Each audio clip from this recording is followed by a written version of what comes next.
Good afternoon and welcome to the Ask Dr. Renee show. If you've never watched the show before, this show is here to motivate and inspire you to live the life you deserve. Because let's face it, we only have one life. This is not a dress rehearsal, so you might as well live it up. And I'm telling you, there's so many ways to live it up, but you have to, if you don't respect anything in the last year, respect life, because so many people lost their lives. And by no means I don't think they thought that they were going to die the next day or whatever. I just heard about a 15-year-old that died of COVID after 2 days being diagnosed. So please, please, please live the life you deserve. So this month, in case you haven't watched, is Asthma and Allergy Awareness Month. And hopefully I have it to click. If you didn't already know, I have a book coming out. This is my lovely book, Mommy, I Can't Breathe, The Modern Guide to Navigate Allergies and Asthma. And so I am just talking all things allergies and asthma this month. As a matter of fact, Sunday, as in tomorrow, begins Food Allergy Awareness Week. So I will do my best to try and come on every day. We'll see how well that works. But I will try to come on every day and talk about that. But you can always go to my playlist. I have a playlist full of asthma videos that talk about food allergies, talk about COVID and asthma and all sorts of different things, sports and asthma, all sorts of stuff, and more content coming. Also, my lovely friends that are in Chicago, and if you are able to get this station, Fox 32 Chicago, I will be on talking about the book. That is on Monday, 12:45 Central, which would be 10:45 a.m. Pacific and 1:45 Eastern. And like I said, if you are able to get Fox 32, that'd be awesome. And you can check me out there. But today we have another person who understands my plight, although she has picked up that athlete thing a little bit better than I have. But so we have Schnelle, Nellie. How do you say your last name? I forgot to ask you. Acevedo. Acevedo. Mm-hmm. So she is known as Brooklyn Active Mama. She's Glam Nellie on Instagram, and she has an amazing podcast, Black Moms Chat. Thank you and welcome to the show. Thank you for having me. I appreciate it. Oh, we so appreciate you coming. So first, I always ask everybody, what did you want to be when you grew up? Oh, well, I actually wanted to be a sports broadcaster. Wow. I know. Okay. It's very different. Nobody ever says that. But I wanted to be a sports broadcaster because I was actually one of the only people, Black women, who was completely obsessed with the Yankees and baseball, as well as hockey and football. And of course, basketball. Basketball was my intro sport drug, as I like to say. So when I was 5 years old, I became a very serious Knicks fan. And I realized that there weren't any women of color that were broadcasting games or even on the sidelines. And I wanted to do that. Wow. At 5. Yeah. At 5. Yeah. Oh, you guys, I always forget housekeeping. Please don't forget, you guys must share. Share. So please subscribe to the channel. Make sure you comment, like, and share. Tell people to come and join us. I know that a lot of outlets are watching us, but YouTube is where the party's at. So please come over to YouTube. And know that the video will last and forever on YouTube. It will have snippets on the other outlets. And we have Super Chat and Super Stickers available. If you would like to ask a question, please feel free to ask away. And so you wanted to be a sports broadcaster. So I have to ask, so then did you do sports as a child? I didn't. I just watched it. I love it. I was just like a huge fan. I never played. I was just a huge fan. I knew the stats for everyone, but like I never played myself. Okay. Yeah. Okay. And you guys, I also have to add that Nellie is a fellow West Indian. She is Jamaican. Yes. So you grew up in New York? Yes, in Brooklyn. Mm-hmm. Awesome. Now, when did you discover you had asthma, or when did your parents discover? Oh, that was pretty early. I want to say maybe 3 or 4 years old. I was in and out of the hospital with asthma attacks, and my mom would take me to, what used to be Caledonia Hospital and things like that to just out of school, out of daycare. They would call her. She would come get me. She would take me to the hospital. And it was pretty bad for a really long time. So, do you have siblings? No, I'm an only child. Mm-hmm. Okay. So did they figure out what was triggering your asthma? I don't think they did. Like eventually I kind of grew out of it. I had a really bad attack in the fourth grade that I remember very clearly where I couldn't even barely walk across the room. It was just so bad. And after that, things kind of evened out a little bit. And then once I got into adulthood, it started acting up a little bit, but never as bad as fourth grade. Okay. Gotcha. So my big one that I remember is fifth grade, and Yeah. that's where I was hospitalized for 5 days, and I Wow. remember it clear as day. And I missed school, and Yeah. I and missed a my lot of asthma school too. attacks, I'm sure like yours, they happened at night, so most of the time, and Mm-hmm. so I actually did go to school the next day. I never missed school. I went to school every day. Mm. So fifth grade for me to be out for a week was a huge A deal. big deal. Big Yeah, deal. Yeah. yeah, and making up work and stuff, and I'm like, Yeah. yeah, it was crazy. But so I'm sure you took all the meds as a child. Yes. I took lots of different meds. And I did have Nebulizer. the Yes. nebulizer, of course, because Yeah. my children have them now. I should know that right now, but I did have the nebulizer when I was a kid, and it was not fun. It was not fun Right. to feel so different, you know? Yeah. Yeah. And so, but you, like I said, you were lucky that because I'm allergic to a million things, Okay. as far as food. Then Yeah. environmental, I do have the allergies, but I took allergy shots when I was a wee one, and so because of Okay. that, I don't have a problem. So even though That I was did helpful. play a runner, when I was running, I was okay outside because it was helpful because I did have the allergy shot. So I don't have any problems with grass and, all Right. these things. Because I live in Chicago and I run on the lakefront. Okay. And obviously the lakefront has grass and they take very good care of it. Chicago is one of the prettiest cities, I think, in the country. Mm-hmm. And, even if they freshly mow the grass, I could still do my workouts and stuff. That's awesome. That's awesome. So that I'm thankful to my mother and my allergist for my allergy shots because they They help. changed my life. Oh, Yes. that's awesome. Because I think things would be far worse now if I had to Yeah. do that on top of everything else. And in this season, for some reason, we have a lot of dandelions, but nothing is bothering me. I take walks. I took a walk earlier today. I'll probably take a couple more today. And I try to get 12,000 steps in a day. And so, Oh, you're fancy. yes, hey, not all of us can be runners. So some of us have to walk. 12,000. That's ambitious. Yeah. I don't think I'm doing. I don't know. Last time I did 12,000 steps. Oof. Well, But that's because you'd be I'm on. surprised. I'm on the bike though. I think the bike. If the bike gave me steps, I'd probably get close. But I no. Okay, so are you a Peloton rider? I am. Yeah, I've we been. do follow each other on Peloton. Yeah, Now that I think about it. Yes, I've been riding with Peloton since 2016. So, and I just got my bike last year. So it's been fun. Okay. So you're on the app. Okay. No. I got my Peloton bike last year, but I've been riding with them in studio since 2016. Yeah. Nice. Yeah.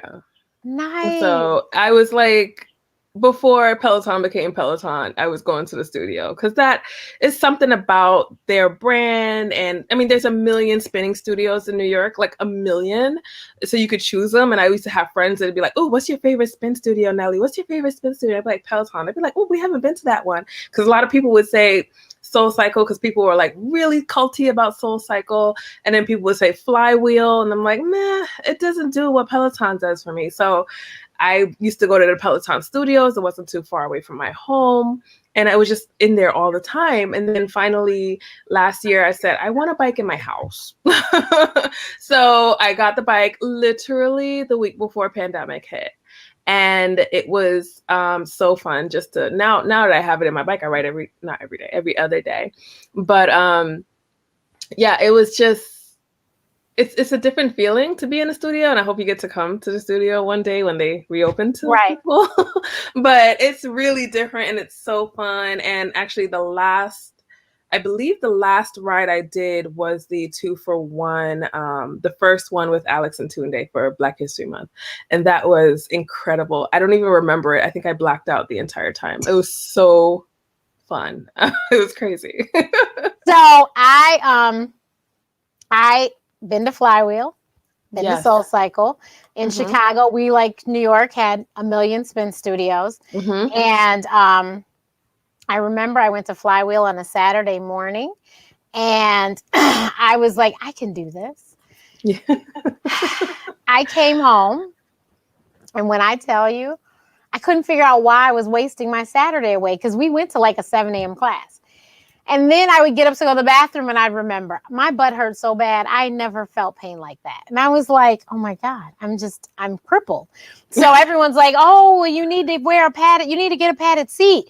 And you need to, I'm like, okay. So I try Soul Cycle, because they get a new Soul Cycle just comes to Chicago, because, it was first New York, I think it was first New York. And so it comes to Chicago. So I go to Soul Cycle, and not 10 minutes in, my feet are killing me. And I'm like, oh wow. Like, I got the padded seats and my butt's not bothering, but my feet were on fire.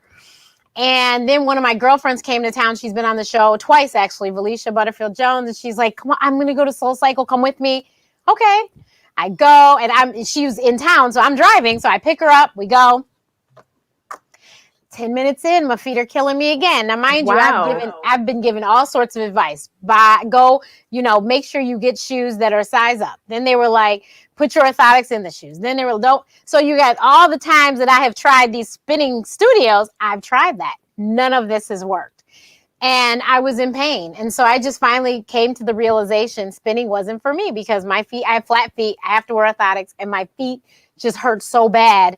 And this was 2 different studios, 2 different pairs of shoes. And I'm not even 2 different pairs of shoes, 2 different studios with 2 different, brands of shoes. Yeah. And then I'm trying different sizes, and nothing is working. I'm trying with the orthotics, nothing's working. So my girlfriend opens her own spinning studio, created her own brand and everything in Chicago. And she had actually left Chicago, comes back to Chicago. The place is amazing. She has the bikes that move, and the wall is like 40 something feet or something. And you're like feeling like you're there. Oh, it was amazing. Like, to go in and walk. Wow. But she was like, I wish you would ride, because she was going to let me ride for free. I just can't. My feet hurt. Oh, man. So I never, ever rode at her studio. She ended up leaving Chicago sometime in 2019, I think. Okay. And she left. But my sister buys a Peloton last year, and my sister lived on the East Coast. So there's no, I'm not riding her bike until I come visit. And even then, I figured, because we don't wear the same shoe size, I was like, I probably can't even ride it anyway. Right. So I wasn't worried about it. And then life happens. My sister has moved here. We're all together and my parents again, and she brings the bike. So I look at the bike for a few weeks, and I go, what would I have to do if I'm gonna ride this bike? She goes, well, you have to get shoes. I said, oh, well, let me go to the Peloton app and Peloton store. She goes, you don't have to buy Peloton shoes. Just buy some shoes. And I go, oh, that's so smart. Because if this doesn't work out, Nellie, I promise you, them shoes is going back, and I'm not worried about this. So, I went to my favorite friend, Amazon. I went to Amazon Prime. I found me some shoes. I want to say I paid $50 or $60 for the shoes. Yep. And I was like, if this doesn't work out, if I've lost my money, I've lost it. But Amazon Prime's going to let me return them. And it'll be done. Yeah. Mm-hmm. So I buy the shoes, and I get on the bike, and my feet didn't hurt. Now, my butt was flaming, but my feet didn't hurt. And mind you, I had bought a padded thing for the seat before I even got on it. That thing didn't work. Wow. I told my friend, Dr. Shirley, I was like, we have a group, Mocha Spin Docs. Okay. And so we're all Black female doctors. And I typed in there and told them, have my first ride. My butt is flaming. This is not going to work out. And my friend, Dr. Shirley, responded. She's like, girl, let me send you. This is the seat I bought. And, blah, blah, blah. And she has padded shorts, too. And I was like, okay, I don't think I need the shorts. I just need a new seat. Right. So I bought the seat, Amazon Prime again. The very next day it came. So my first ride, I'm in pain. The second ride I get on, I have the new seat. I look today, I'm 17 weeks in. And I just got my badge for 3,000 minutes. Yay! And I got my 100 shout out. Nice. Who gave you the shout out? Emma Lovewell. Love Emma. And it was a hip hop ride. And I had read, if you get on early, blah, blah, blah. So my shout out happened before the ride started. Mm-hmm. Yeah. But I got it recorded. So I had it in my IG stories. It's on my, if you go look to my IG, you'll see it's in my reels. And Beautiful. I'm on ride. I'm going to tell you, it's like rides 170 or something. But the fact that with my asthma and how sickly, I have 174 rides in now. But when I tell you I do this walking, I walk with Chase Tucker. I have taken his R&B walk. Him. I think a million times now. I have taken that walk. Okay, so I've had 25 walks, and I think all of them are his but one. It's a 20-minute one, right? Like, yes. Yeah, I love him. I love it. Chris Brown. I love it. He's just like, and he's just talking to you so nice. And it's just like, it's beautiful. It's a beautiful experience. Yes. I love it. So with my asthma, I am impressed that I can do 100 cadence and not fall off the bike. Yeah. I think only a few times in the whole 17 weeks I've grabbed my inhaler and used it. Yeah. But I really don't have to use it. But I'm impressed that I've gotten this far, and I'm just like, I can't, like I've never done a 45-minute ride, but I've done several 30 minutes. Okay. And I usually do a 5-minute warm up, 5-minute cool down, which is, we almost get into, but just to go straight 45 minutes scares me right now. I want to do the bad boy ride, which is 45 minutes. So I got to work. Oh, there's so many 45 minutes that you could do. I know. Oh, yes. Like, let me tell you, when I saw the Marshall ride was 30 minutes, I wasn't up to 30 minutes yet. But I was like, okay, I'm up there. And I went and took it and was like, oh my God, it was so I did that one live, actually. I went with my Jamaican flag. Oh, that was you that said that. I was in the front. So you guys were in a Facebook group together, and she told me, and of course, and I did the climb ride twice this week, and I saw it. So imagine that was right after. That was right after the 30-minute. That's insane. Because I told my sister, I don't think we sat down.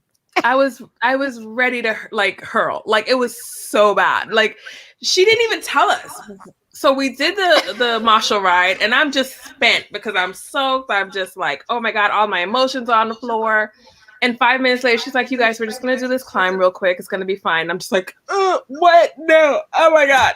And I did it, but it was hard. I don't know. Doing a 10-minute climb after it was like a carnival situation for the 30 minutes already. So it was just a long 45 minutes of, I was spent. I came home and I just like took a nap. I was finished. It was finished. Exactly. So how did your asthma resurface as an adult? And did you have to get back on meds? And no, not so much. It was pretty much like a seasonal thing. So basically in the springtime, I just like, all of a sudden, I'm just like coughing a lot and et cetera, et cetera. And then when I started marathon training in 2015, that was more exertion than my body had ever been through. First of all, wait, pause. First of all, how is asthma and marathon in the same sentence? But first of all, what did you do to train? Because I will tell people, as a doctor, as an asthmatic, and it'll be in the book, you guys, exercise actually helps our asthma. It does. People don't understand that. I've done focus groups on different asthma things, and the whole room, these people be so sickly, but really their asthma is not as bad as mine ever was. But they have messed themselves up by, overusing their inhaler, just all sorts of things that are doing wrong. Or, this is my favorite, you have severe asthma, you're allergic to cats, and you have a cat and you've had it for 10 years. Why? You're not helping your lungs to get better. They don't have a chance. So if you gradually do exercise, you can gradually get really good and be able to do it for a long time. Right. I told Nellie before we started, I used to be a runner. I played one for a small part of my life. And the reason I did it was my sister did the Disney half by herself, flew to Florida from Jersey by herself. And of course, she got there early, stayed later because she needed to be able to walk to get back home. So she had this whole trip by herself. And I was like, well, you shouldn't have to go by yourself. So I committed, I'll go next year. But I was doing the 5K. Well, I forgot to sign up and it sold out without me. And those things sell out in a couple of minutes. Right. And so I was like, oh my God, it's sold out. Yeah. So I had to do the half because I am the good sister that I am. And so she says to me, well, you have to train. I'm not a complete idiot. I just might not be an athlete, but I'm not stupid. So I personally did Couch to 5K, which is an app that Yeah. is on smartphones. Mm-hmm. Back in the day, I didn't have an internet plan, so this was Couch to 5K. You downloaded it. Now that with internet plans, you can sync it up with your music, and you can have music playing, and then they'll just interrupt and tell you. But That's Couch to correct. 5K is awesome because it tells you walk for 5 minutes, run for 10, or whatever, and you work up to it. So it doesn't run you out the gate. It You doesn't. you slowly work up to running for longer periods of time. So Mm-hmm. I did complete 2 5Ks, 2 10Ks. I went to do the Disney half, and I only got in 8 miles. That the blog post, if my executive producer is watching, she'll put the link in the chat. The blog post is on my blog, where I talk about if I can do it, you can do it. That's the title of the blog, because I was the girl in 5th grade. Remember in 5th grade, you had to do that challenge thing for the national whatever with gym class. Oh, I think And you so. had to like do sit-ups or something. Yeah, there was a whole thing you had to do. It's called the president something. Okay. Well, we were supposed to run a mile, the whole class, and I was the last one. And when I tell you, I was like, holding on to my inhaler for dear life when I finished that mile. So for me to be able to do that, not be able to finish that, but then to be able to do the 5Ks and 10Ks and never use my inhaler, just have it on me, was a miracle. So it's called Couch to 5K. And that's literally what it's called. Just type it in, Couch to 5K. Somebody's asking. So please tell us, what did you do to train? Well, I think the idea of a marathon was like much bigger and a lot more gorgeous than actually running the marathon. I mean, before that, I had run maybe 10 or 15 halves. It was nothing. Like, I mean, it was something, but it was just like, I was able to do it. It was no problem. But what I didn't realize in the buildup of training for marathon training is that they're just the miles, they just start piling on. They just start piling on. Usually they start from about 10 miles a week, and you can end up somewhere around 50 to 60 miles Wait, slow down. So when you say 10 miles a week, do you mean I do 2 on Monday, 2 on Tuesday? Yeah, that'll be like the first week. And then Okay. it'll just gradually increase from there. So it'll be 3, 4, and maybe 7. And then it'll be 7, 10, and 20 by the end of it. So it's just, it gets to be a lot. I did a lot of my training in Central Park because a lot of the Roadrunner Club races were there. So I'd like to combine my races with my training. So if I did a 10 mile, I would just continue on for whatever I had left on the training plan, which is what a lot of people did. So I was like never alone out there or anything like that. Of course, it's Central Park. But, while I was out there, I would realize that maybe around mile 15, around mile 17, around mile 18 is when I really start like to struggle with my breathing and being out there in Central Park and doing all of that other stuff. And these are miles that I've never run before. So like I was just exhausted, and I just had to make sure that I had my inhaler in my fanny pack at all times with my snacks. So so when you're training, you had snacks as well then? Oh, of course. You have to have snacks. So what snacks did you have? So they have like a runner's gel. So it's like I've heard of this. Yeah, so I have a gel, and they have different flavors. So I like a watermelon and a cherry. I like the reds. So I had a couple of those. There was a post going around some of the runners group that Swedish Fish helped. It helped me sometimes. Sometimes it didn't. Just a handful of those. There was sometimes I'd not get a full bar, maybe like a half an energy bar, granola bar, yeah, but like nothing too crazy, nothing that would have my stomach going crazy. And also I ran with the Nun, the energy drink that helps you put it in the water, and that kind of gives you electrolytes and things like that. So it was really also a time for me to learn what my body needed, how to fuel my body so that I could be ready for the big day.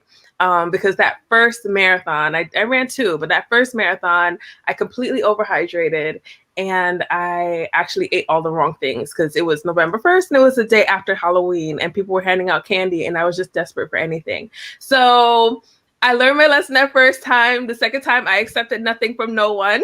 I drank I drank the right amount of liquid. I did not overhydrate myself, and I felt so much better for it, because my first marathon, my friends came and met me on the bridge in Harlem, and it was like I saw them and I burst into tears. I didn't know they were coming first. And then I burst into tears because I was like, I don't want to do this anymore, you guys. Can you just take me home? Can you just take me home? So they had to this is mile 18. Mile 18, I have 8 miles left. And I'm like, you guys, I can't.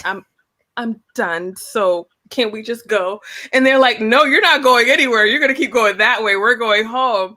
And then the second time they surprised me the very next year, which is 2016. I showed up and I was like, hey guys, how you doing? And they're like, Jesus, you're completely different from last year. And I'm like, yes, because I know what I'm doing this time. So yeah, marathon and marathon training is it's two different things. Yes, you want to run a marathon, but just be ready to commit to the training part, because it'll absorb a lot of your time, a lot of your sanity, and you just need to be ready to do it. So I who don't think I'll ever be a marathoner, I had a moment like that. I think it was my first 10K, and we were running on the lakefront. The 10K started downtown, which is north of where I live. So we ran south towards where I live.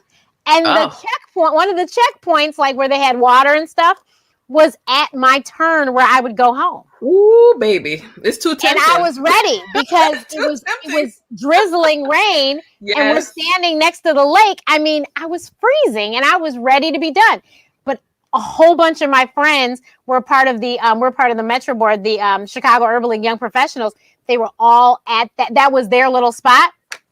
So they all knew me, and, oh, Dr. Renee, you can do it, you can do it. And so I said, Mom, I couldn't turn and go home because you were watching me. Listen, support makes a big difference at the crossroads, because it's just like either you're going to go home and get on the subway or you're going to keep going. So thank goodness for support. Like, I literally had eyes on my building. That's how close I was. I was like, well, I just live right there. Like 2 blocks, I'd be home. I'm telling you, I get that, because every subway station I saw, I was just like, well, if I take this, it'll only be an hour. Like every subway station. So both you did which marathon? You did the New York Marathon twice? Both, yes. Mm-hmm. Okay. New York. Okay. Yeah. I mean, if I'm gonna put myself through this torture, I need to be close to home. I need somebody to be able to drive me home, because I cannot imagine doing a marathon. I've done halves in strange places, but not a full. I can't. Mm-mm. Yeah, I understand because I was like, Lord help me. But yeah, when we did the Disney half, that weekend is so crazy. They have halves, they've got full, they've got 5K. They've got baby races. They have baby, yes. And the craziest thing is we did go to Disney World the day after. And it was funny sitting on the tram coming from the hotel, because we all wore our medals. So everyone on the tram ran. But it was funny looking at the medals, because you could see which races people ran. And some of these people did all 3. Oh, yeah. And I'm like, I barely know where my legs are. Yeah. And you did all 3 and you about to get up and go walk the park? Are you crazy? So marathon weekend in January, people do a 5K, a 10K, a half, and a marathon. Right. In 4 days. Like all 4. And it's called I want to say it's the Goofy. The Goofy something. Yes. And they get all 4. And then they get like an additional medal on top of that. That's how I knew, because they'd have their medals. And I'm like, oh my God, they ran all of them. It's going to be one or the other. It's going to be even if you ran just the half and the whole, that's too much. That's too much. It's going to be one or the other. It's not going to be both of them. It's not going to be 4 races. That's for sure. And I'm not going to get up at 2:00 in the morning 4 times in a row. Because you guys, we run the races in Disney World before the park opens. Correct. So you have to get up early because you have to get to the park. And obviously there's a whole lot of people. So you got to be able to get on whatever transportation to get to the park. And then, you start literally before the sun comes up. But the people who ran, 26.2 miles plus 13.1 plus. How? But and I mean, when I Wow. tell you my legs had to concentrate when we were at the park the next day, I Yeah. went to Epcot and I'm telling you, I was like talking to my legs, like, But it's the best right? thing for your legs though, because otherwise it'll just get completely tight and it'll be hard to recover. But it's good recovery walking the parks. That's one of the things I love about Disney races.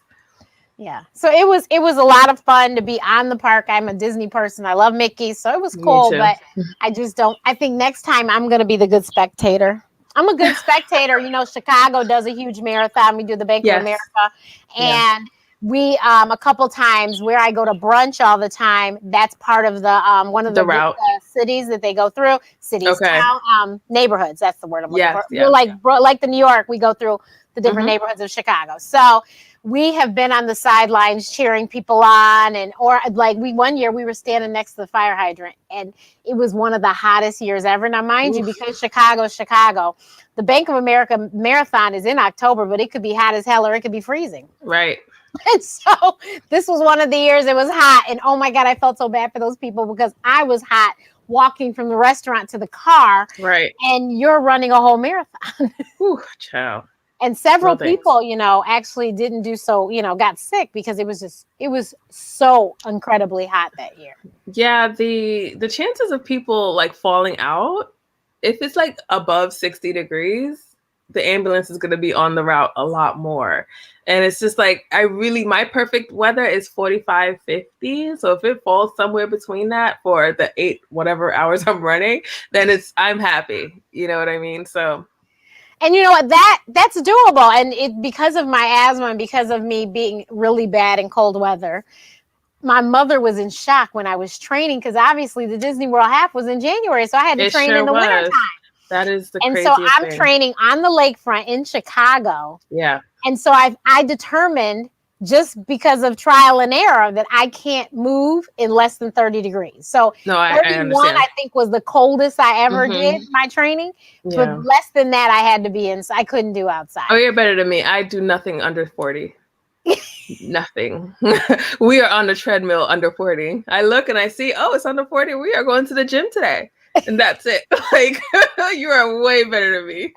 Yeah, 31. I was like, that's the absolute. I can't do more than that, but I can do 31. And then people are like, but you don't have any clothes on. I wore running tights, and then I had like a long sleeve tee, and then I had like 3 or 4 layers here. Mm-hmm.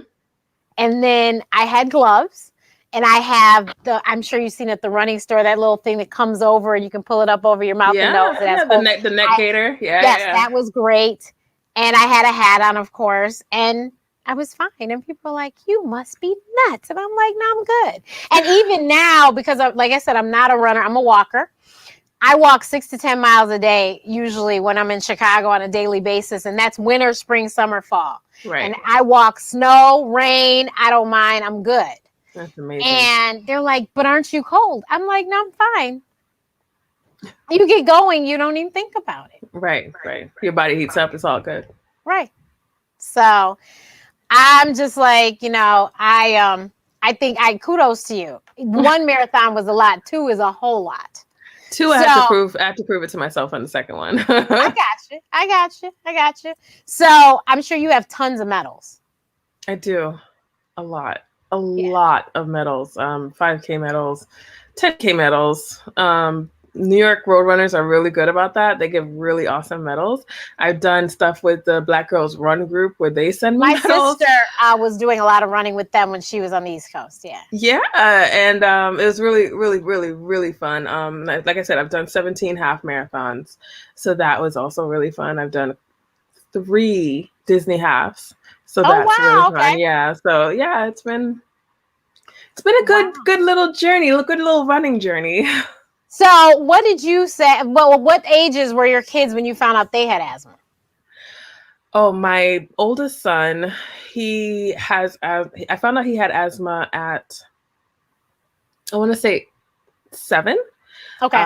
We got a call because he was in the 3rd grade, I think. Yeah. So we got a call from the school saying that he was coughing and he was the barking sound, and we didn't understand what was happening. So I took him to my local pediatrician. And she's like, I'm really concerned about his oxygen levels. So then we ended up in the ER and found out that he had asthma, which was like first really big event for him. And not my middle son, but my daughter, who's 2, she had to get the nebulizer in 2019 because she was having a hard time.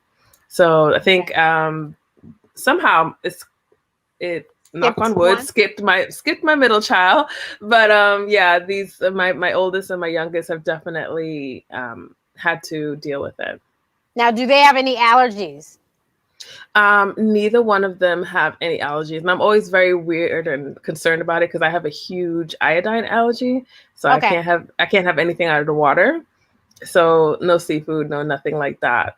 So I'm always super conscious about anything that they might break out. Like my middle son, he might, like sometimes when he has tomato sauce, he'll get a little red in the face, but I'm not sure if that is an allergy or not. Okay. But it's never been anything serious. So. Okay. Now that's interesting. Iodine allergy. I've not heard of this. This is interesting because I can't eat seafood either. Yeah. But thankfully, I never did. So it didn't, it's like, whatever. I've never had it. So it doesn't bother me. Right. And then I can't smell it cooking. So that's the other. Same. So, So when it's frying, my mom used to give me $20 to go to the mall because my mom loves her fish. So, and her codfish cakes and her saltfish, darling. So I cannot be in the house when that's being made because I can smell it almost a mile away. My chest starts getting... Oh my gosh, chest starts getting closer. Listen, I call it my inner whistle. Because all of a sudden I hear this noise. I'm like, where's that coming from? What is that? No, so when I finished undergrad, I came home for a year and took classes at a local university before I went to med school. And my dad, I don't know if he just forgot or what it was because I wasn't home for so long. I would come home from class and the man would be making seafood. I'm like, oh my God. So I would come in, I'd go to the opposite end of the house that the kitchen is, close the door, because that's where the computer was, and I'd be on the computer and I'd hear this noise. I'm like, what is that noise? And I go, oh my God, it's a stupid inner whistle. And I call my mom, your husband, he doesn't care about me. He's trying to kill me. She's like, so he's like, you can't smell it. I go, okay. You say I can't smell it, but my inner whistle is telling me something different. Yes. Don't you hear me wheezing? Yes. Like, so then he starts airing everything out, but I love my padre. But my dad is not going to give up his seafood. And my mom, she made it when I was younger. She cooked it in the garage in an electric, skillet or something, or I wasn't home, or they aired out the house, or I stayed in my room until it was all aired out. But yeah, you can smell it a mile away. I can just, as soon as I cross the door, I'm like, oh, like our piano teacher, bless her heart, we did piano lessons in her home. I went to go to lessons one time, was like, oh no, ma'am, I can't stay. I'll be sitting out here on the porch till my dad comes back. Yeah. Of course, this is before cell phones, so we had to wait for him to go home to come back.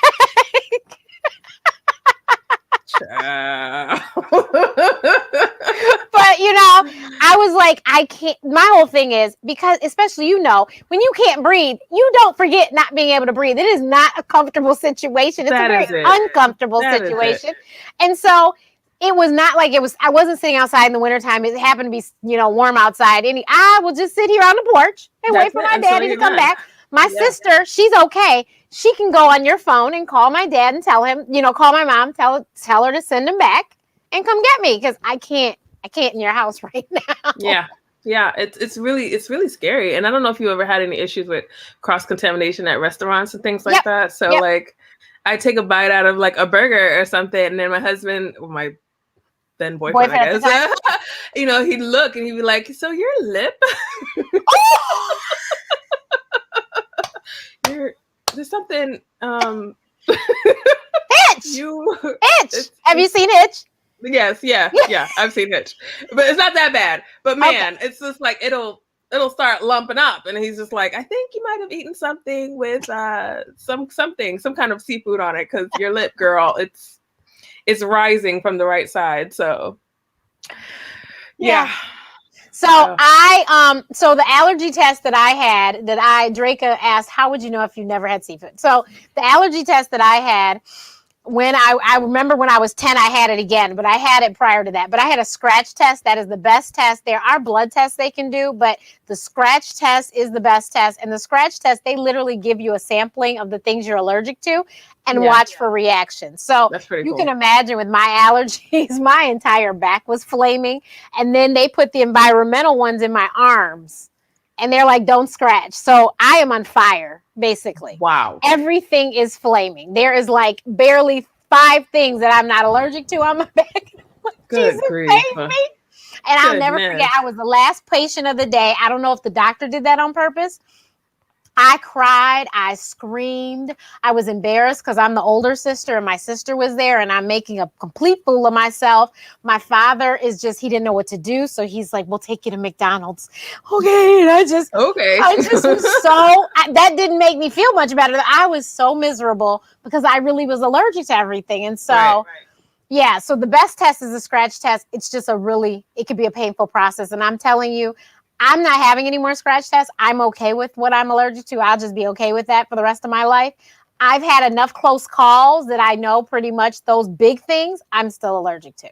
So, like you said, the seafood, I don't know if it was seafood, but I think it was. We went to a very, very nice VIP event for inauguration. And unfortunately,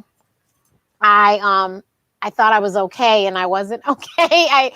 What I was eating was chicken and waffles and I think I had mashed potatoes, and all I know is as soon as it touched my tongue, I knew I was going to be in trouble. And my sister saw it in my face and she immediately started helping me out. And sure enough, I was fine because my whole thing was I didn't want to ruin her night because, like I said, my sister's a chef and we are at this really nice restaurant inauguration ball of our favorite president, our forever first lady and forever president, Obama. And so, and we were VIP, and I was like, Lord, I don't want to ruin this girl's night. So she got me liquids, and we were able to calm things down. I was fine. We made it through. Had a great time.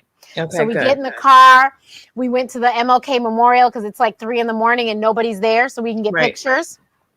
And then we go to the Walgreens because that's the responsible thing to do for me to go get some Benadryl. And do you know, as I'm walking out of the Walgreens, all of a sudden it hit me, that second like rush, and I'm about to be sick for real. And I literally popped those pills as I was walking out with no water because that's how bad I was starting to feel. I was like, I'm about to be sick. And so I get in the car, I go, we got that just in time because all of a sudden I feel it again. She was like, well, I'm glad the night's over. And so I called my mom in the morning, told her what happened. She's like, well, what? I said, well, I'm talking to you, aren't I? She goes, I guess you survived. I go, yeah, my favorite nurse, my sister's my nurse. My favorite nurse took care of me. I'm alive. I'm good. I'll live to see another day. So, I have a similar story, but I was like a baby. So when I was a kid, I would go to Jamaica all the time. Back and forth. Spent my entire summers in Jamaica with my auntie. Sometimes I went by myself. Sometimes I came back by myself. But this time I was with my family. And somehow the Air Jamaica flight was overbooked as usual. Right. And we were there, and then they put me in first class and the rest of my family in the back. And I was like, okay, cool. So then this nice man that was right next to me, he was like chatting me up, and he was like, I guess he was a really, really like, fancy guy and stuff. He was trying to explain all the foods to me, like all the foods that we were getting. We were getting like 4 courses or something. It was insane back then. And so it was like all the foods, and he's like, okay, cool. And I'm eating everything. I'm like, this is yummy. And this... And he's like, okay, so try this pink thing. It's awesome. And I'm like, okay, it's pink. Of course it's awesome. It was salmon. Oh, God! And I took one bite, and my throat went... I was just like... I was like, flight attendant... I can't talk! Like, it was... I'll never forget. Of course not. We were in the middle of the air. Flight. Like, we were in the air, okay? Above the clouds. I was like, what did I just do to myself? I felt so guilty because I was just sitting there eating everything, having no idea what I'm allergic to. I mean, I knew I was allergic to fish, but once I somebody confirmed to me that it was salmon, I was like, oh no, like I made a big mistake. Like auntie, like somebody. Anyway, they gave me the Benadryl. I was fine. It was a small piece, but I learned my lesson in the biggest way that day. Like, just don't go eating anything now. You don't know what it is. You know, that's, I think, you know, a lot of people are like nervous about what they're going to do with their children and stuff. And I'm like, you know what? You just need to teach them. And honestly, even if your child doesn't have allergies, you probably shouldn't take food from strangers. Oh yeah. Well, it was my food. And it was your food, but yeah, it was my food. Like we both had the same things, but he was like, I don't know, for some reason he felt like he had to explain everything to me. I don't know why. Maybe because I was like 6 or 7. I don't know. But he was just like, this is this is that, and oh yes, this is delicious. And I'm like, oh yeah, oh. You know what I mean? And so when you have food allergies, you really need to know what you're eating. You have to ask questions. If you don't know, don't eat it. And that's my philosophy. And it has made, 44 years. I'm still alive. I may not ask a whole lot of questions, but I also will probably bypass eating. And that's fine for me. I can eat when I get home, or I'll eat before I come. But I can't run the risk of something happening. Now, I will say most restaurants are spectacular, and the chicken don't taste like fish and the fish don't taste like chicken because they do it completely separately. Because I am a huge fried chicken person. But there's a story in my book about the opening night of my first play, and the chicken and the fish were cooked in the same thing. So you have to get the book. Yeah. But and I will say that I went in Brooklyn, we went to a fete, and this is me as an adult. We went to a fete, and I like fried dough. I like fried things, okay? Yeah. And I wanted bake so bad. Yeah. And they had shark and bake. And I was going to get bake without the shark. Look at your head! And my sister, the responsible one of the two of us, Renee, I just don't think that's a good idea. I really think that's a bad idea. Do you see that spider? In case you guys don't know, spider's the big thing that they use to scoop things in and out of, and so that it drains, it has holes because it was frying oil, right?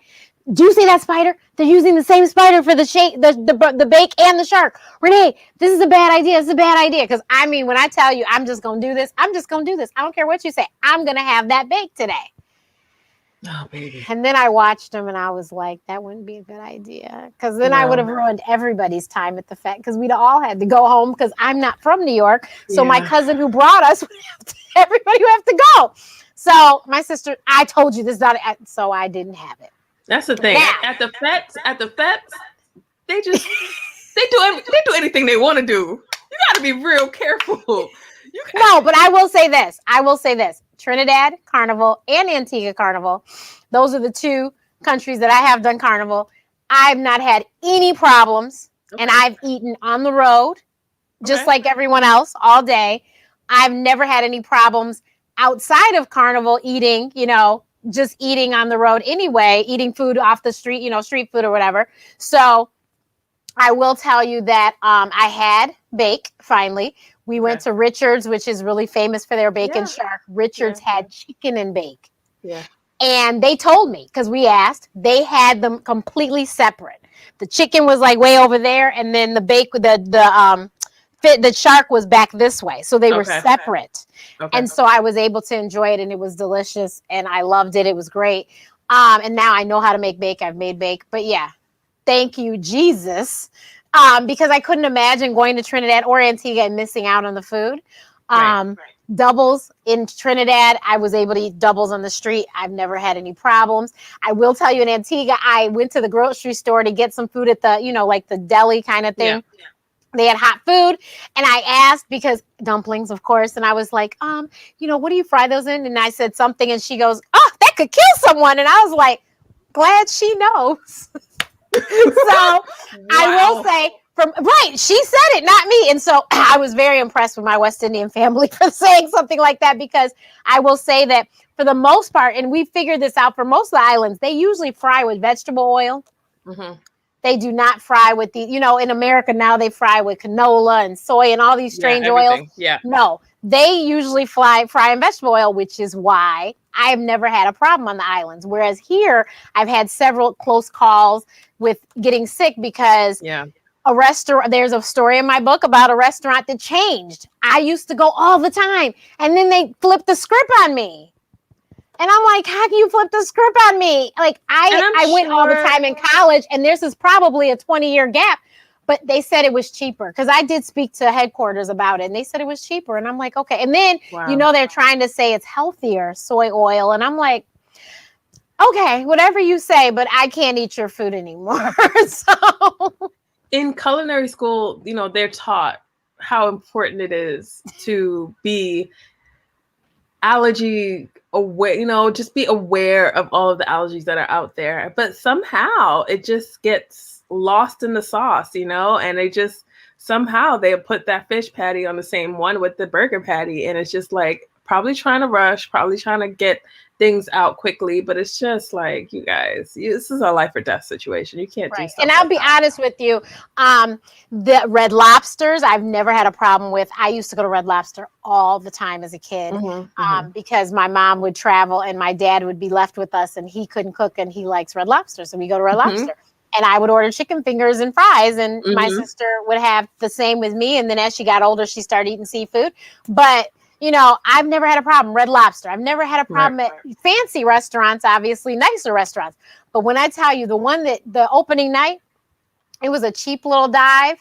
And it was a chain as well, but it was more on the lines of like a Denny's, but still that was just cheap. And it was just like, my mother went back up there afterwards and told them about themselves and how dangerous that was and how that's not a good idea. And honestly, my mother said, as a consumer, not being allergic to anything, I don't want my chicken to taste like fish and vice versa. That's it. If I wanted chicken, I wanted chicken. And if I wanted fish, I wanted fish. I don't want.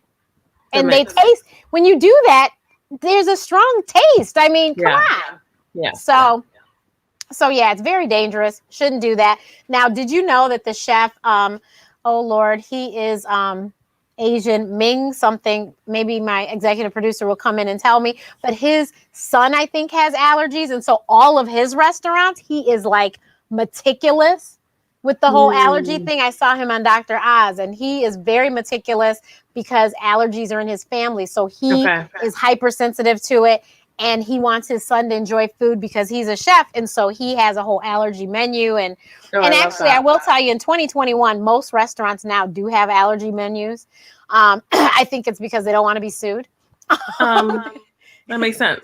I mean, they know that we're a society that does this. And so I mean, like one of the most recent places, I mean, not recent, but pre-COVID places that I've gone to that took it very seriously with the cruises. And the cruise was just like, oh yes, I've been on a cruise too. Yeah. Oh my gosh, every single meal. They're like, so we see you have a seafood allergy. And I'm like, yes, I do.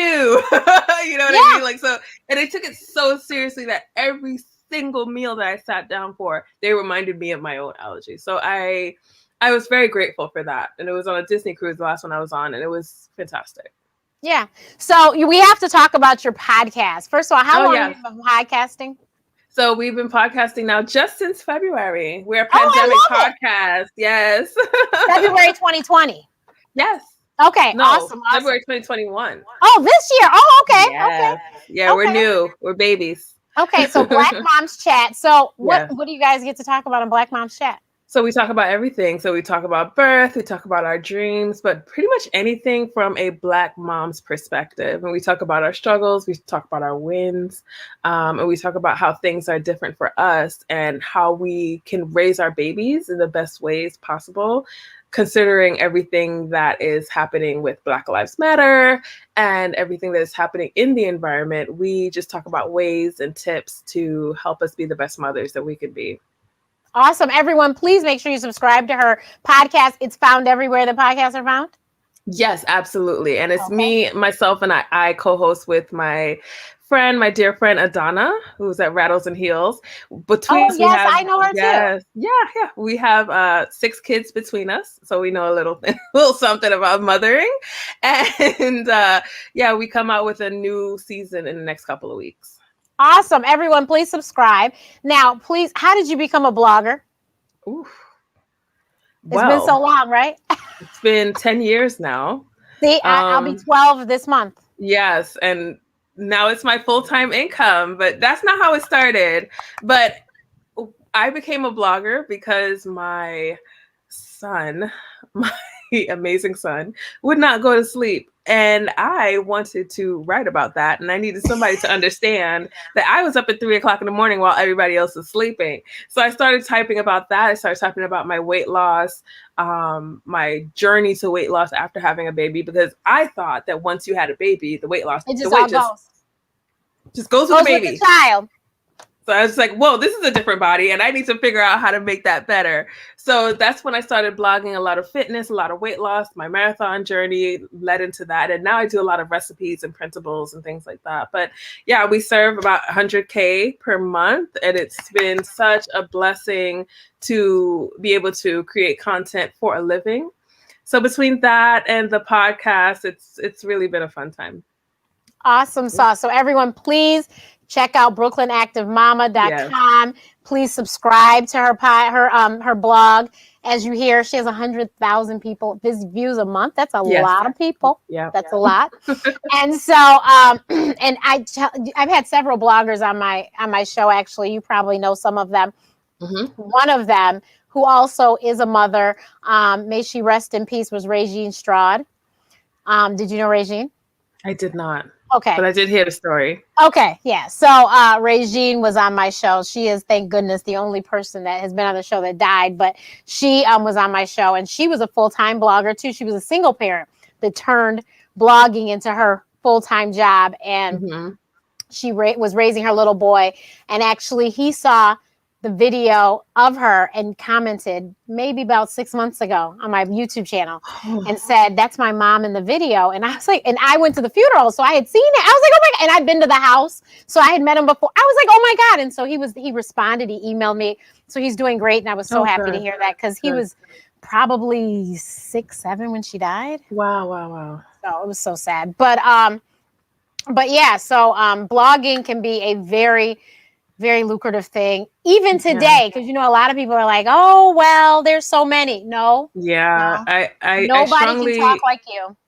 That's exactly it. And I strongly recommend that, even if you have a big voice on social media, that you just keep it somewhere that belongs to you, because that social media can be eliminated at any time, because it's not owned by you. So yeah, I always, whenever somebody says, should I blog? Should I just stay on Instagram? I'm like, you better get yourself a domain and make it happen, because Instagram can take away. I've heard about way too many people whose Instagram accounts have disappeared overnight. Wiped, just like that. So 200,000, 500,000 following, and just gone. So you have to have your own place. And when we say your own place, you need to have a self-hosted blog. So not brooklynactivemama.blogspot. No, you need to have you have to pay for it. You have to pay for it. It ain't going to break you off, though. It's not a whole lot of money. It's probably less than a cup of coffee or lunch. But you really want to have your own space, because that stuff can disappear in the blink of an eye. Right. And I'm telling you, I've seen it happen myself.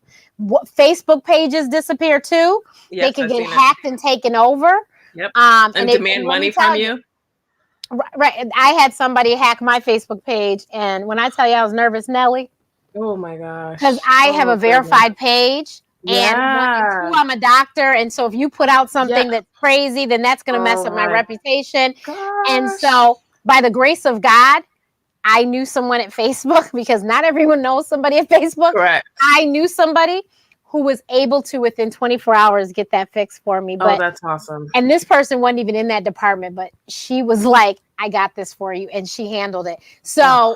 But if you don't know anyone, let me tell you, it can be miserable. There's, I don't know if you follow Lisa Jean-Francois, who's also a fellow West Indian. She's Haitian. She keeps getting blocked out of her Instagram and can't post for some reason. They keep telling her. No. So she posted the other day and was like, does anyone know anyone on Instagram? Because this is messing with my coins. Because, she blogs. She also does, she has a huge YouTube channel as well. Right. She does Instagram. She's also been a guest on my show. She actually was the first guest that cried on my show. What did you do?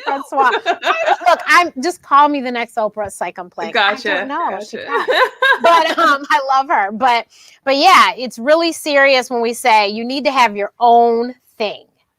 Like all my YouTube videos, I have my videos. Like they're mine. And so you have to have your own thing, because when I tell you, if they want to knock you out, they will. They will. But our blogs that's our website. They can't censor what we're saying. Nope. They can't censor what we post. Nope. It is ours. But that's why some people's blogs disappear, because whomever didn't like what you said and it's gone. And that's the same thing with Instagram. These people posted something that was against whoever was in office at the time, maybe, and all of a sudden gone. And I'm not playing. Yeah. These people are crazy out here. Yeah, I mean, I love my social channels. I really do, especially my Twitter, because my Twitter is my jam. But you know, I need to make sure that if all of that went away tomorrow, that I would still be getting paid for my website, you know? Right. So that's where I pour most of my love, passion, time, attention is straight into my website, because at the end of the day, people know where to come. I have lots of email addresses from newsletters, you know, like these are, I have a full community. So people know where to come at the end of the day. If I haven't posted on Instagram for 10 days, they know they can come to the blog and see what's going on. So, yeah. And actually Twitter, you know, they got rid of Periscope, but they're still allowing video. So we're on Twitter now too. And Twitter was my first jam. And then Twitter I love Twitter. I just have fallen off, but you guys wouldn't know, because my blog posts keep me alive over there. But I love Twitter the best. Facebook. And then Instagram, I'm slowly starting to get a little bit better with. I'm hoping I can get a little bit better with these reels. You know, between TikTok and the reels, I don't know why. It's a lot. And, you know, obviously YouTube is my baby. I worked on this very hard for 2020. I was like, we are getting a monetized channel. And so God is good. We got here Labor Day weekend. So, you have to know how to use social media, but you have to know how to own your stuff. Because people can take it down in a heartbeat. And, you know, it's not, you know, people think it's so expensive to have a website. It's not. It's just not. It's really not. It's coins. And at the end of the day, it's an investment in yourself. It is. And it's not that expensive, but it can be so beneficial. I don't have 100,000 views a month, but I get paid sizable checks from just because I have a blog. Absolutely. And so they're like, and people are like, what? And I said, yeah, you know, honestly, I heard a long time ago, because I thought somebody was killing it in the numbers, and found out that they only had like 3,000 views a month. Right. But how they market themselves, maybe. Yeah. Well, she had an active, and that's the thing. They said it's about the engagement more than it's necessarily about the quantity. If you have active people talking to you, then this girl is being flown all over the world. Yeah. I was like, I am so jealous. So then I found out that her numbers were like that. I go, okay. Yeah, I know where. And so that geared me towards, okay, let's make good content and let's get our people. So you are my lifers. Live life you deserve is my hashtag. So my community is the lifers, and I love my lifers. I have a mailing list of like 400 some people, which is not huge, but like I said, people like to work with me. And when I say people, I'm talking about corporations with corporate dollars like to work with me. And that's all that matters, right? Absolutely. And you build good relationships, and they'll keep coming back. And they keep coming back for more. So it's a great thing to do. Check it out. Please make sure you guys follow her on all her channels. Thank you, Nellie, for giving me your time today. Of course. This was so fun. Yeah, I will see you on the leaderboard, of course. Because yes, and you know, I'm my whole thing is I may not be on the bike today, but I got my blue dot because I took my walk. There you go. With Chase, 20-minute R&B. Yes, it is the bomb. But you guys, tonight is the night, and I'm sure Nellie is probably with me on this as well. Tonight is the night. There is the Mother's Day, Happy Mother's Day versus, and it's SWV versus Escape. 8 o'clock Eastern, 5 o'clock Pacific, 7 o'clock Central. I am over the moon. I'll be tweeting. Guys, I have to tell you that I have a video on this lovely channel here that shows people how to throw the IG Live from their phone or tablet to their television so you can enjoy it like in surround sound. Yeah. And when I tell you, if I don't know there's a versus, my YouTube channel tells me there's a versus, because all of a sudden the comments start coming in. Earlier today, a lady said she was about to go to the store to get a cable and some plug-in for her TV. Yes. And she said she saw my video. It worked. Thank you. I said, well, I saved you some money. I'm glad I could save you some money. That's awesome. So you guys, here's the link to the video. I put it in the chat. Anyone who's not watching on YouTube, you should be able to receive it as well. But I put it in the chat. I put it on the screen. That's the video. If I was thinking, I would have made a shorter link for you guys, but I didn't think about that. Maybe I can do it in 2 seconds here. But let me just tell you guys, the video is literally like 3 minutes long, I think. It's not very long at all, but it gives you what you need. Now, let me tell you the second tip. If you know that they changed over to Thriller. Yeah. No, what Twiller is it? Whatever it is, the new platform they have, been putting. They're putting the Versus on. Yeah. Mm-hmm. So it's really and it's a nice platform because you can chat and all that. It's really cool. Yeah, it's really But good. even if you don't have Apple TV, if you go to that platform on your phone or your tablet, iPad, whatever you have, if you have a smart TV, you can still screen share it to your television without having to go through the steps that I even put in the video. Okay. And that Triller. Thank you. See that executive producer of mine? She is on it. So you can do that as well, because I know a lot of us are going to be singing and dancing tonight, and I want to make sure that you can do it, freely, and you can, live your best life. Amen. I can't wait. So I'm actually going to create this thing right now. But yeah, I can't wait. Who do you have? So my whole thing is, I'll tell you, with me and Versus, I'm really not really big on competition. I feel like it is a great concert. Agree. I'm only there for the playlist. Right. The next day playlist. I don't say who's going to win. I think that we're winners because we get to be there for this free show. Oh, sure. The ladies will sing live, of course, because they always do.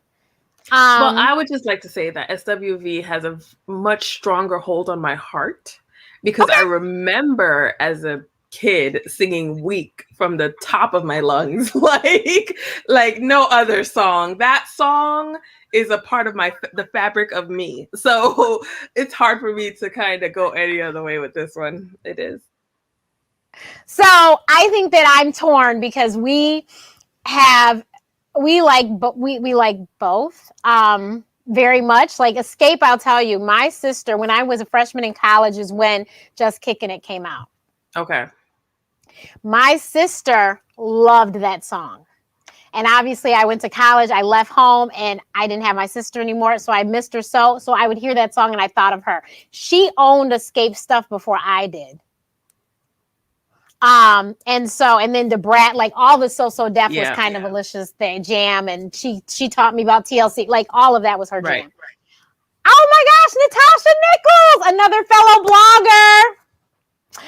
She's watching. Hi, she's on LinkedIn.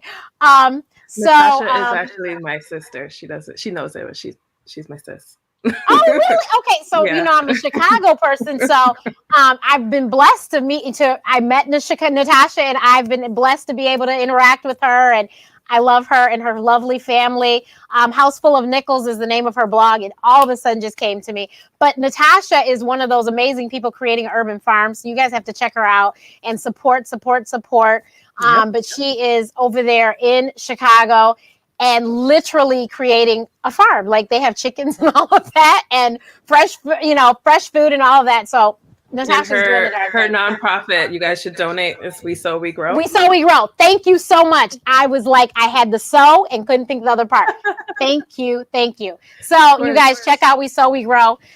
Executive producer, if you could drop that in the comments, that would be awesome.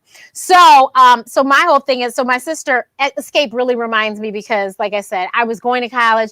I was leaving home, and I didn't have my sissy, and she loved them. Now SWV. Weak, like you said, yes, we love Weak. Do you know the Weak, the Bam Jam remix? The what? Who remix? See, okay. So me and my sister, that was our jam. Okay. Now Weak was the bomb, but you got to hear this remix version. It is so good. It's like a little up tempo, but it's good.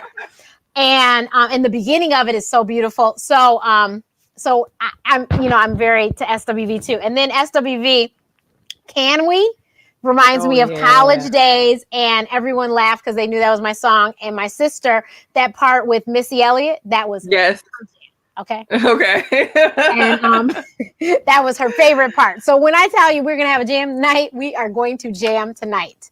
Me, my dad, and my sister jammed to the Isley Brothers and Earth, Wind, and Fire. That was But so fun.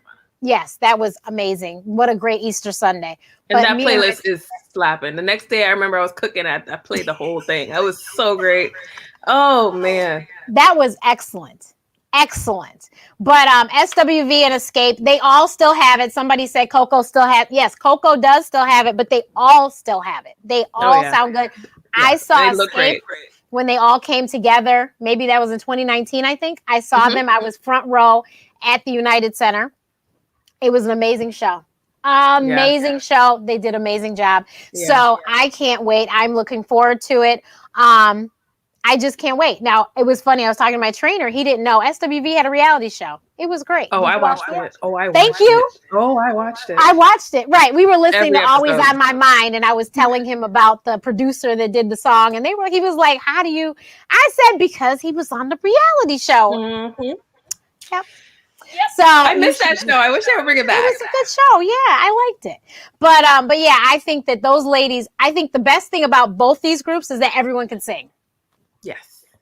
There's no one person. There's no weakness. There's no Everybody can blow on their own. Yes. And if you listen to each of the songs, you will notice different people leading at different times. And that's how everybody can sing. Because, yes, we love Coco, but Taj and Neely, they do just fine too. Like my song is Rain, and Taj does that whole Run and Rain that is just amazing. So good. Amazing. Now you got me so hyped for this now. Let me get my snacks together, because this is gonna be a thing. This is gonna be oh my God, it's gonna be amazing. I'm so excited for all the ladies. I actually met Coco. Coco, I used to tweet with her all the time, and then I did a show.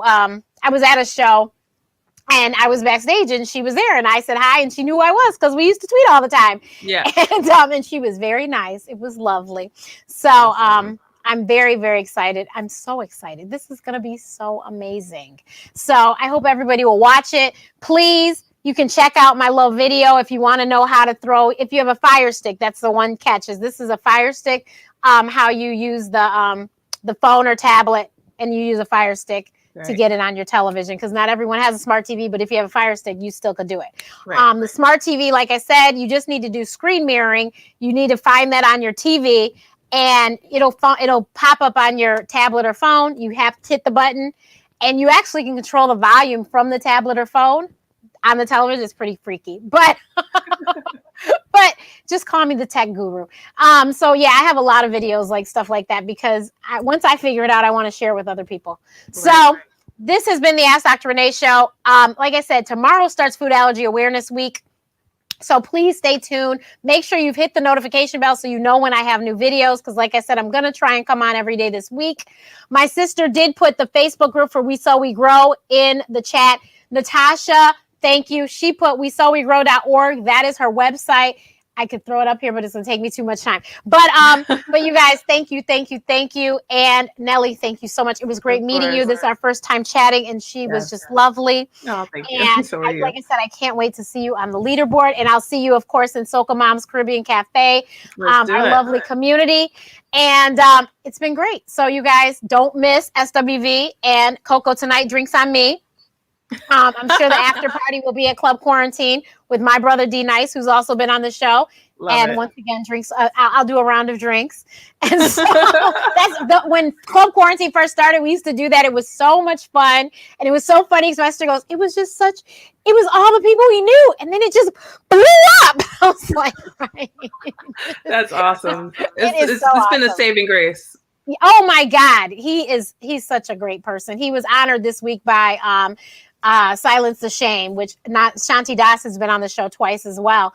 And he was honored by her this week because what he did was just amazing. But thank you to Timbaland and Swiss Beats for coming up with Versus, because Versus has changed us too. And what if we didn't have that DMX Snoop Versus? Oh my God. I'm so happy for that. I was so happy I saw that. I saved it and I've watched it a couple times since. I'm just so happy we got that. Right, because that was amazing too. Yeah. So Thank you, everyone. And we will see you again next Saturday at 3 o'clock Eastern Standard Time. And like I said, look for me to have some videos this week, and I'll be talking about food allergies and about mine. And maybe the chef will help me, and we'll give you some little tips on foods that I make that, you know, I can eat, but it's not the way you would have thought it was made because I can't have certain ingredients. But I enjoy it. Okay. Bye, everyone. Bye.